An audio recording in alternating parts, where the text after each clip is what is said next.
Remember, remember the 5th of November, the gunpowder treason and plot.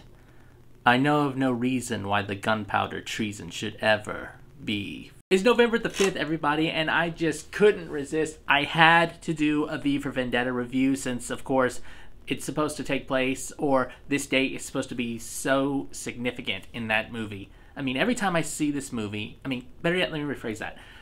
If I could describe this movie in one word, it would be symbolic, because there are so many scenes in this movie where they take symbolism to the max, and every time I see it, I'm just like, wow, that's amazing. I'm pretty sure some of you out there know which scenes I'm talking about. For those of you who haven't seen this movie, V for Vendetta is a dystopian political action film that was released back in 2006, and it centers around a masked anarchist and freedom fighter that goes by the name of V, who is trying to liberate around him, as well as his accomplice and later protege Evie Hammond, who he saved from corrupt law enforcement. This movie is unique. There aren't a lot of movies like it anymore. You could literally take the phrase, "This is a story of blah blah," and put many different words there after that phrase, and that would fit the movie perfectly. Better yet, let's make that a challenge, right here. If you guys have seen V for Vendetta, what do you guys think it's a story of? Please comment down below what you think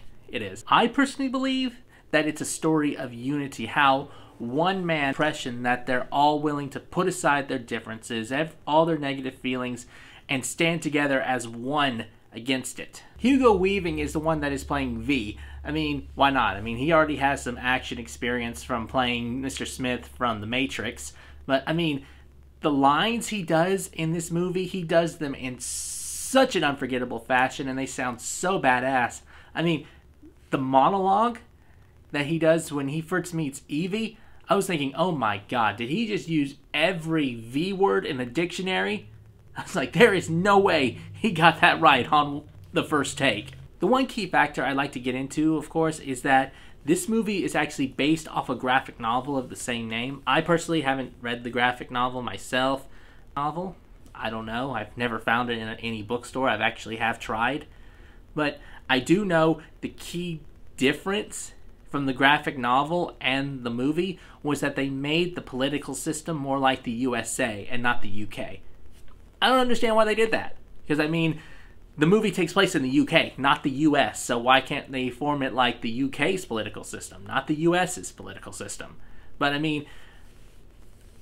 beyond that, the way they fight against it, I still found it amazing. This is a movie I highly recommend, not just because of the great story and seeing our two main characters who take down this oppressive government, but because of the messages it sends. Not just a message of unity, but it also shows how much power the average citizen has and when it comes to a situation like this. Because, without the citizens, there would be no country, right? I mainly watched it again because it was the 5th of November. That's enough reason for me to get to watch this movie, because every time I watch it, I'm never disappointed. If you guys haven't seen it, highly recommend it. Go check it out.